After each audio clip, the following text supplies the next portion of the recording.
A tutti buon pomeriggio dall'Ippodromo Arcoveggio, convegno di corse di sabato 12 aprile, prima corsa riservata a femmine di 3 anni, maiden.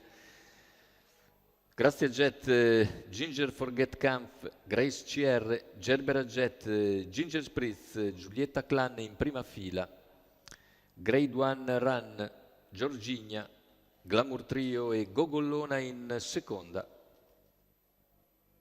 Pronostico che vede Grazia Jet favorita nei confronti della debuttante Ginger Spritz, macchina che accelera,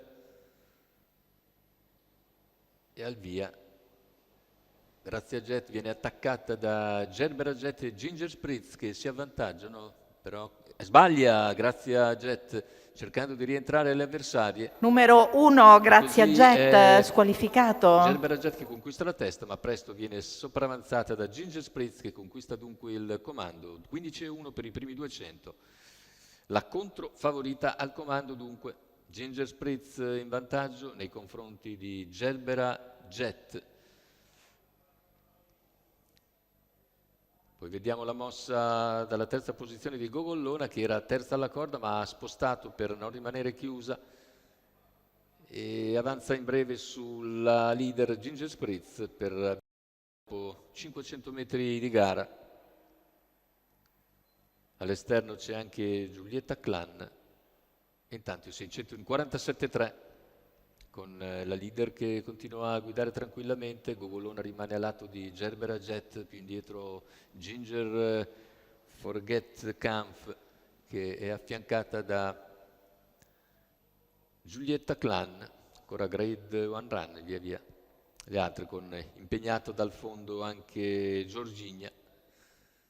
Intanto se ne va il chilometro, coperto in 1,17,7 dalla testa. Gogollona è lì a lato, al sediolo ora di Ginger Spritz e prova ad attaccare a 500 dalla conclusione. Nella sua scia agisce Giulietta Clan, altra debuttante.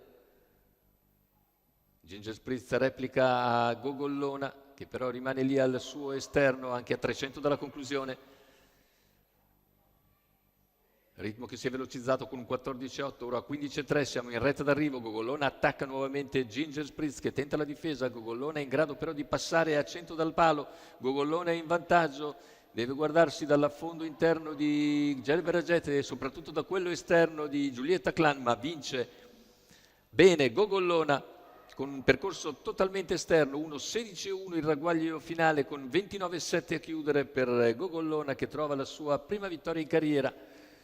Filippo Monti in sediolo per conto di Ettore Vairani e del signor Giuliano Selva.